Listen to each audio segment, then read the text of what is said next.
இன்னொரு விஷயம் இப்ப சோஷியல் மீடியால நீங்க சமீபத்துல பார்த்திருப்பீங்க. ரொம்பவே எல்லாருக்கும் ஒரு பதட்டத்த குடுத்த ஒரு விஷயம்னு கூட சொல்லலாம். அண்ட் பஸ்ல ஒரு பொண்ணு எடுத்த ஒரு வீடியோ, அதனால ஒரு ஆமா, நபருக்கு கேரளாவுல. நடந்த ஒரு சூசைட். சோ இந்த விஷயத்த நீங்க எப்படி சார் பார்க்குறீங்க? அதுதான் சொல்கிறேன், அந்த சோஷியல் மீடியாவே வந்து நல்ல விஷயம், நல்ல நல்ல விஷயங்கள் நமக்கு சொல்லுது. இப்போ நான் நிறைய இப்போ வீடியோஸ் பார்க்குறோம் இப்போ. ஆனால் அதில் உள்ள மைனஸ் யாரும் என்ன வேணாலும் பேசுகிறதுக்கு அந்த வைரல். அது இருந்து போகுது.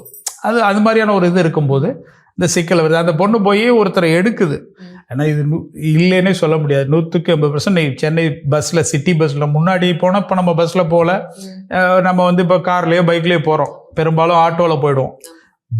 பஸ்ஸை யூஸ் பண்ணுறவங்களுக்கு தெரியும், அது ரொம்ப மோசமான செயல். அது நிறைய நடக்குது, அது நடந்துக்கிட்டே தான் இருக்குது. அது எல்லா நாளுமே வருடங்களாக அது நடந்துக்கிட்டு இருக்கு. அது என்ன பண்ணுறாங்க, அதிக டிக்கெட்டுகள் பஸ்ஸில் இடங்க இல்லாததுனால, டிக்கெட்டுகள் நெருக்கி அடித்து நிற்க வேண்டியதுனால இந்த மாதிரி நிகழ்வுகள் நடந்துக்கிட்டு இருக்கு. அது 180% நடக்குது. தவறு யார், அந்த மாதிரி ஆட்கள் யார், ஆண்களாகத்தான் பெரும்பாலும் இருப்பார்கள். ஆனால் இது என்னவாகுதுன்னா ஒருத்தன் பண்ணால் கூட அதை நான் வந்து எடுத்து நான் வந்து அதை வேறு மாதிரி காட்டுறேன் பாருன்ட்டு அந்த பொண்ணுடைய அந்த வீடியோ பார்க்கும்போதே ரொம்ப பர்பஸ்னால் அது எடுத்துக்கிட்டு பேசிக்கிட்டு இருக்கும்போது ஒருத்தன் எப்படி செய்வான், அப்படி இருந்தால் கூட அப்படின்னு ரொம்ப தவறாக இருந்தது. அதுக்கேற்ற அது அவருடைய வினைகள் எதிர்வினைகள் இப்போ நடந்துக்கிட்டு இருக்குன்னு நினைக்கிறேன்.